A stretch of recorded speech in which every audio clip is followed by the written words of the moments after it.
Next, I want to talk to you about one of my favorite ways for teaching people how to deadlift properly if they've never done it, but also how to introduce the movement when somebody has low back pain and they're used to doing it other ways, but we need to show them how to do it right and help get them out of pain.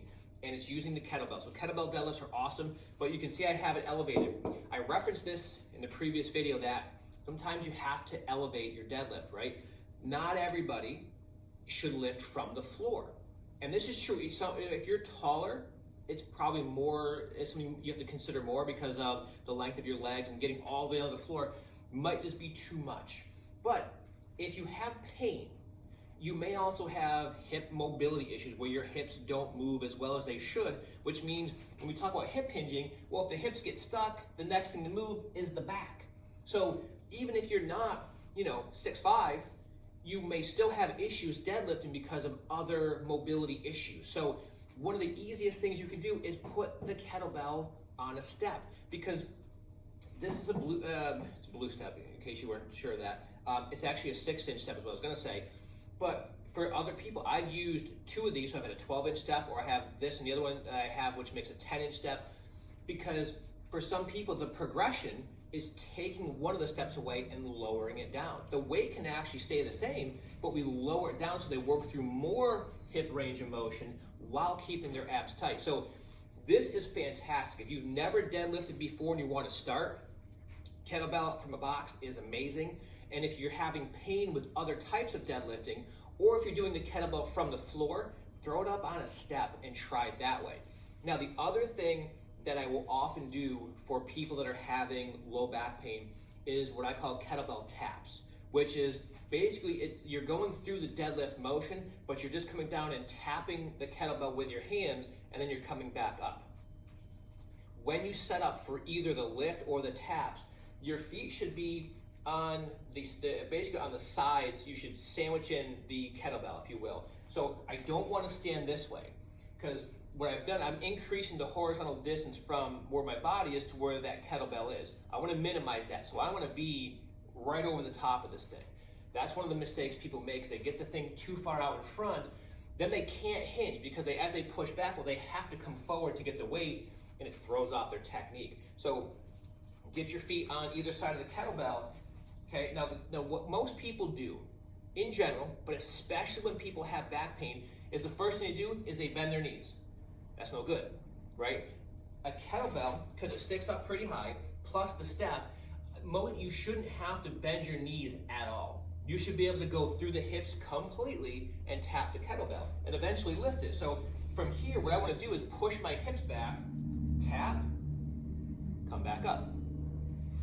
I know it looks ridiculously simple, but if you're having back pain, then you're apprehensive, you're going to be tense, you're not going to want to do. The idea of getting into this position when you have back pain, it seems scary. It seems like it's going to hurt your back more, so you will fight it. People, they'll go here and then they kind of end up doing one of these. So it takes time to reinforce the proper movement.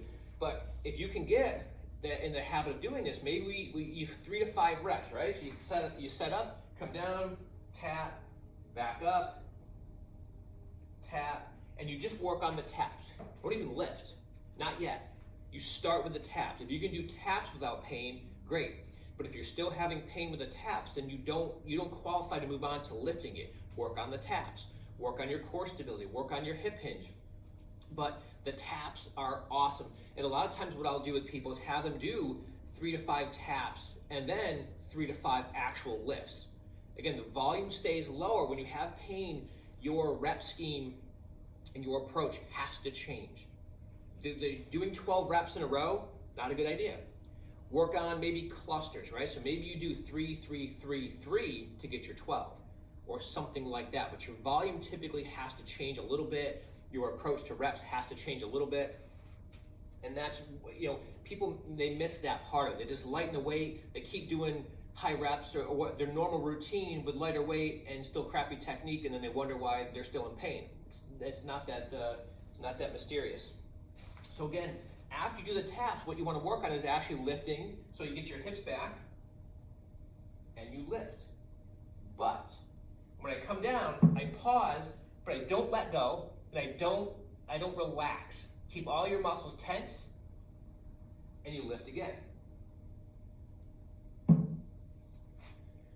When you deadlift, whether it's kettlebell or any of the other variations we're going to talk about, you're not lifting with the arms. You're lifting with your hips and your glutes, your butt muscles. You're hanging on here, obviously, but I'm not pulling the kettlebell. I'm holding on, and by me straightening my hips, I lift the weight up, right? So think about that. You're not actively necessarily pulling with the arms. You're holding on, and you are engaging the upper body, and it's a total body exercise, but the lift comes from here, the hips and your butt. Focus on that. The cue that I often give people when learning how to hinge when they're standing up is heels and hips, right? So from here, my feet are flat, dig your heels in, push back through your hips. Make it all about heels and hips. If your weight is shifting onto the midfoot or your toes, that's incorrect. It's going to make it very difficult to hinge back while you're up on your toes. So dig your heels in, heels and hips. Sit back through it on the way down, push your heels in and squeeze your butt coming forward on the way back up. Heels and hips. Start with kettlebell taps. It doesn't even matter how much weight's on there. Just put it on a step, put a weight down. If you don't have kettlebells, stand a dumbbell up on its end. Do the same thing.